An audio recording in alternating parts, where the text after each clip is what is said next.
සුබ දවසක් ඔයාලා හැමෝටම. ඉතින් කොහොමද ඔයාලට? අලුත් අවුරුදුත් ළඟයි නේද ළමයි? ඔන්න මම අද අවුරුද්දටත් එක්කම ගෙවල් අස් කරලා පිරිසිදු කරන්නයි හදන්නේ.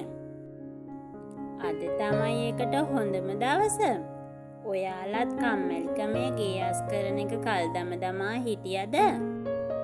ඉතින් අදම මේ දැන්ම මාත් එක්කම ගේ අස් කරගමුද?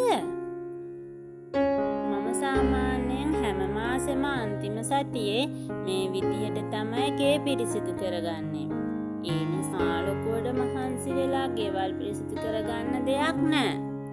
ඔයාලත් අද ඉඳන්ම මං වගේ මෙහෙම මාසේ අන්තිමට ගෙවල් පිරිසිදු කරගන්න පටන් ගන්න. මං කලින් වීඩියෝ එකක් කළා මං කොහොමද සතියන්තේ ගේ අස් කරගන්නේ කියලා. ඒකත් බලලා අදහසක් අරන් ඔයාලට ලේසි විදිහට සැලසුම් කරගන්නකෝ. මේ විදිහට කලින් දවසේ මකුළු දැල් ටික කඩාගත්තාම ඊට පහුවදාට ගේ පිරිසිදු කරගන්නකොට ලේසි. මහන්සියත් අඩුයි.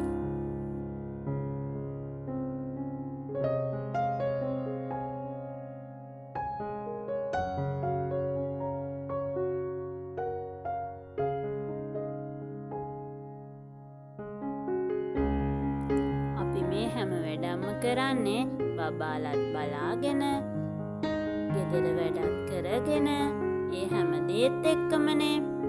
ඉතින් ඒකින්දා අපි හැමදේම කරන්න ඕනේ අපිට පහසු විදිහට.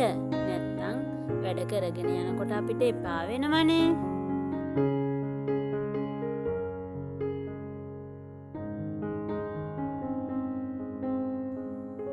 ඔන්න ඉතින් මම මකුණු දැල් ටික කඩලා ඉවරයි. මේ තමයි මකුණු දැල් කඩපු දවසට පහුවදා. අපි උදේට කෑම කාලා ගෙදර වැඩ ටික ඉවර කරලා තමයි මේ වැඩ පටන් ගත්තේ.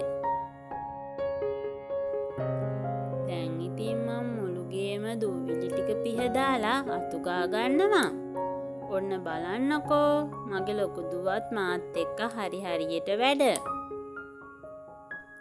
එයා ඉන්න නිසා තමයි මට මේ හැම දෙයක්ම කරගන්න පහසු වෙලා තියෙන්නේ. මොකද හස්බන්ඩ් ගෙදර එන්නේ මාසෙකට සැරයක්නේ.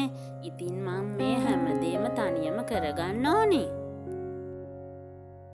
මේ විදිහට ගෙවල් පිරිසිදු කරන දවසට ඔයාලත් අනිවාර්යයෙන්ම ටීවී එක එහෙම හොඳට වහලා තියාගන්න. මොකද ටීවී එක ඇතුළට දූවිලි ගියාපුවාම ඒක ඉක්මනට ඩිස්ප්ලේ එක යනවා. මං ගොඩක් ගෙවල් වල දැකලා තියෙනවා සාලේ ඇඳුම් හැමතැනම හොදලා වේලුණු ඇඳුම් ගෙනත් දාන්නේ සාලේ පුටු උඩට. කවදාවත් එහෙම කරන්න එපා. ඒක හරිම කැතයි. කවුරු හරි ගෙදරට එනකොට රෙදි ටික අරන් දුවන්න ඕනි. මමත් ඉස්සර එහෙම තමයි. ඒත් මමම තේරුම් ගත්ත ඒක හරි කැතයි කියලා. ඉතින් මම වෙනස් වුණා. ඉස්සෙල්ලාම ඔයා වෙනස් වෙන්න. හොදලා වේලුණු රෙදි ටික දාන ලොකු කූඩයක් ගන්න. රෙදි ටික නමා ගන්නකම් ඒකට දාලා කාමරෙන් තියන්න. පහුවදා උදේ ගේ අතු ගන්නකොට ඒ ටික නමා ගන්න පුළුවන්.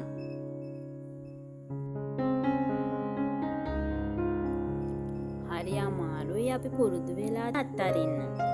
ඒත් ඕනකම තියෙනවා නම් බැහැ කියලා දෙයක්වත් නැහැ. අපි වෙනස් වුණොත් ගෙදර ඉන්න අනිත් අය වෙනස් කරන්න පුළුවන්. ඒ නිසා වෙනස් වෙන්න කියාපු දවස අද. අදම පටන් ගන්න.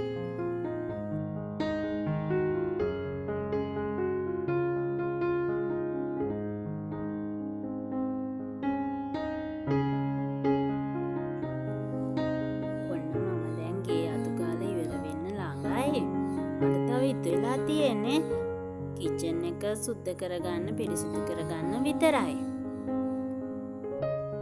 කිචන් එක කියන්නේ ගොඩාක්ම අපිරිසිදු වෙන තැනක්නේ. ඉතින් අපි හැම වෙලාවෙම කිචන් එක හොඳට පිරිසිදුව තියාගන්න ඕනේ.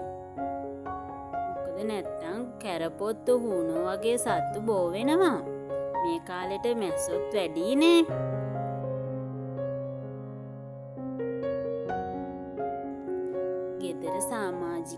නිරෝගීව ඉන්න නම් පිරිසිදුකම ඉතාම වැදගත්. දූවිලි පිහදාලා ගේ අතු ගාලා ඉවර වෙනකොට හරිම මහන්සි. කොච්චර සුද්ධ කරලා තිබ්බත් වැඩ අඩුවෙන් තිබ්බත් වැඩ ඉවර වෙනකොට හරි මහන්සිනේ. ඔන්න ඉතින් අපේ ලොකු දුවත් අපිට බොන්න බීමේකුත් හදලා දුන්නා.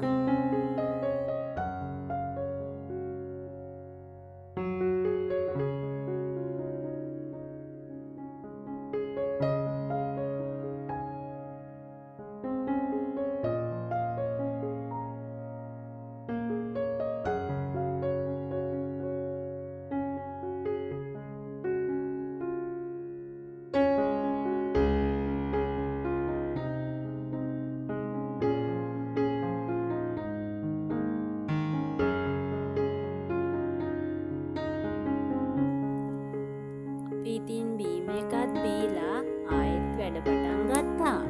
මොකද ඉතින් ඉක්මනට වැඩ ටික ඉවර කරගන්න ඕනේනේ. අද දවසේම මං වැඩ ටික ඉවර කරගන්න තමයි හිතාගෙන ඉන්නේ.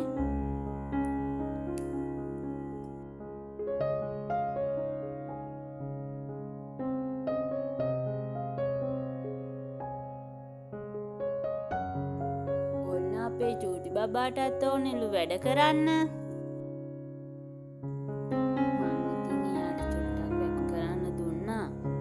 ඉතින් එයා අද ටිකක් වැඩ වැඩි දවසක්නේ. ඒකින් මං සරල කෑම වේලක් තමයි හදාගත්තේ. බත් උයලා, කෙසෙල් උයලා, වැව් මාළු බිත්තර උයලා, පපඩම් ටිකක් බැදගත්තා. ඕන්න අපේ යාළුවෝ දෙන්න නම් නිදි. එයාලට ඉතින් මොන වැඩද නේද? කන්න දුන්නොත් කනවා, ඊට පස්සේ නිදා ගන්නවා.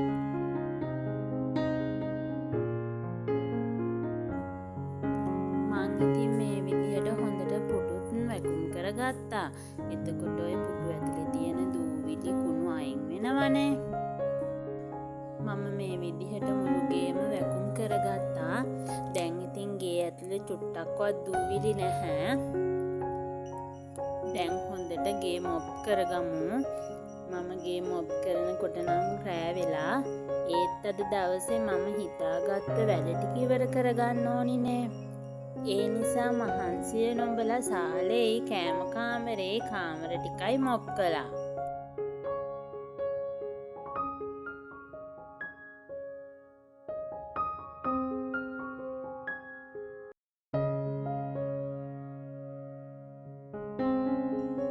අවසානෙට මම කිචන් එකත් හොදලා දැම්මා.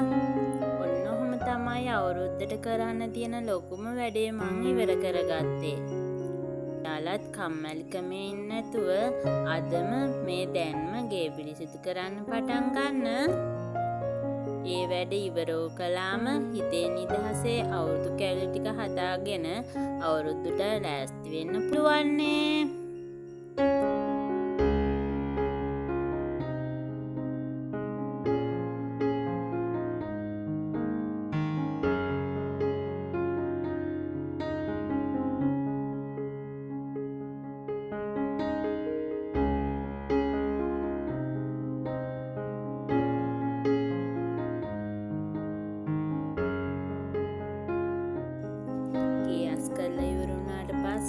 ඔන්න ඔහොම තමයි මගේ ගෙදර අවසාන පෙනුම.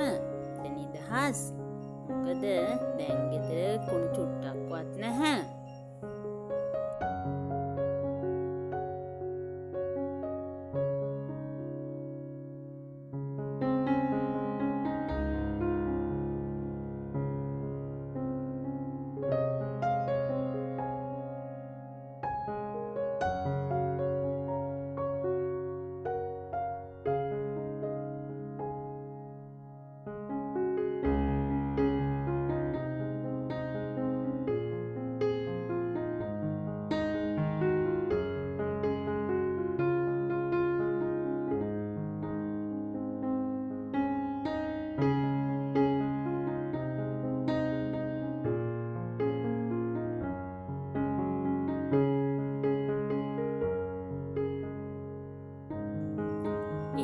අදත් මං ගිහින් එන්නම්.